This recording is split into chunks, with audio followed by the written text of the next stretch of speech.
Good morning, class 6. Today we discussed about the topic management of waste in 17th chapter. Management of waste. Waste production cannot be stopped altogether. Waste जो production होता है उसको हम एक साथ रोक नहीं सकते हैं, okay. But the waste produce can be manage by segregating them first and then disposing them off और रिसाइकलिंग दैम वाइजली. लेकिन जो वेस्टेज जो प्रोड्यूस हो रहा है जैसे बायोडिग्रेडेबल होता है और नॉन बायोडिग्रेडेबल होता है, तो उसको हम क्या कर सकते हैं, उन वेस्ट प्रोड्यूस को हम क्या कर सकते हैं, सेग्रेटिंग मेथड जो होता है अलग अलग कर सकते हैं. फर्स्ट हम उसको क्या करेंगे, उन दोनों को ही दोनों वेस्टेज को हम अलग अलग करते हैं एंड देन उसको हम क्या करते हैं, डिस्पोजिंग करते हैं. डिस्पोजिंग मतलब होता है ख़त्म करते हैं. जो बायोडिग्रेडेबल होते हैं उनको तो हम ख़त्म कर सकते हैं, ठीक है. लेकिन जो नॉन बायोडिग्रेडेबल होते हैं उनमें से हम क्या कर सकते हैं, जो उनमें से कुछ वेस्टेज जो होते हैं उनको हम रिसाइकलिंग करके दोबारा उसको रीयूज़ मतलब उनको दोबारा यूज़ में ला सकते हैं. Segregation of waste.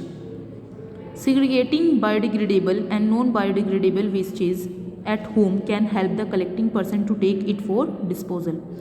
देखिए, the convenient way is to keep two dustbins. One should be use for biodegradable kitchen waste and the other for non biodegradable waste that can be recycled और reused. Segregating method में हम क्या करते हैं, जो biodegradable और जो non biodegradable जो वेस्टेज होते हैं उसको क्या करते हैं, हम अलग अलग जो डस्टबिन्स होते हैं, ठीक है, उसमें हम क्या करते हैं, उनकी हेल्प से हम उनको अलग अलग इकट्ठा करते हैं, ठीक है. जैसे भी आपको कन्वीनियंट का मतलब होता है, जैसे भी सुविधाजनक, उनको हम अलग अलग डस्टबिन्स में इकट्ठा करते हैं. वन शुड बी, एक को हम बायोडिग्रेडेबल किचन के लिए यूज़ करेंगे और दूसरे को हम क्या करेंगे, नॉन बायोडिग्रेडेबल जो वेस्ट होता है उसके लिए यूज़ करेंगे.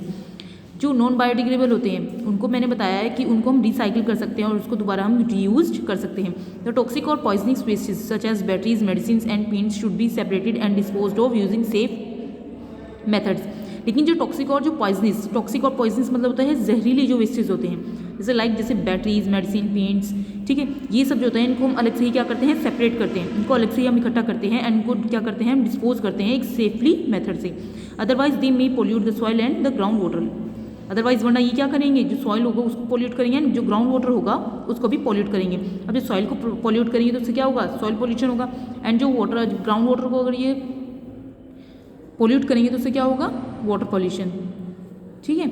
नेक्स्ट आपके पास आता है management of biodegradable waste. Biodegradable wastage can be recycled by natural method.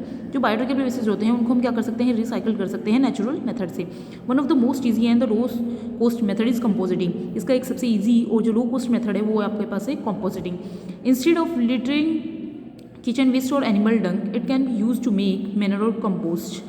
इसमें हम क्या करते हैं, जो जितने भी किचन का जो वेस्टेज होता है जैसे एनिमल डंग हो गया या फिर आप बोल सकते हैं पील्स होते हैं, फ्रूट के पील्स या वेजिटेबल्स के जो पील्स होते हैं, ठीक है, उनको हम क्या करते हैं, उनको हम कंपोस्ट करते हैं. Composting is one of the oldest method of disposal of biodegradable wastage. Composing जो है वो एक सबसे ही ओल्डेस्ट मेथड है बायोडिग्रेडेबल वेस्टेज को डिस्पोजल करने का, उनको ख़त्म करने का.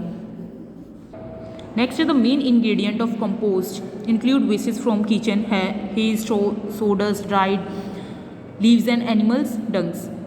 These are buried in a compost pit. Microorganisms decompose them to form manure which can be used for better growth of plants. देखिए, कंपोजिटिंग मेथड होता है उसमें क्या होता है कि जितने भी सारे जो बायोडिग्रेडेबल जो वेस्टेज होते हैं उनको हम क्या करते हैं, एक पिट यानी कंपोस्ट पिट होता है, जैसे कि एक गड्ढा होता है, ठीक है, उसी धरती में जो गड्ढा होता है उसमें हम उसको डाल देते हैं और जब उसको आप डालेंगे तो उससे क्या होता है कि जो माइक्रो ऑर्गेनिज्म होते हैं, जो सॉइल की जो मिट्टी के जो क्या होते हैं माइक्रो ऑर्गेनिज्म होते हैं, वो क्या करते हैं, इसको इस जो वेस्टेज होता है इसको डिकम्पोज कर लेते हैं, इसको ख़त्म कर देते हैं. और जब वो इसको डिस्कम्पोज करते हैं तो वो क्या होता है, प्लांट्स की ग्रोथ के लिए, बेटर ग्रोथ ऑफ प्लांट्स की ग्रोथ के लिए वो क्या होते हैं, बहुत ही यूजफुल होते हैं.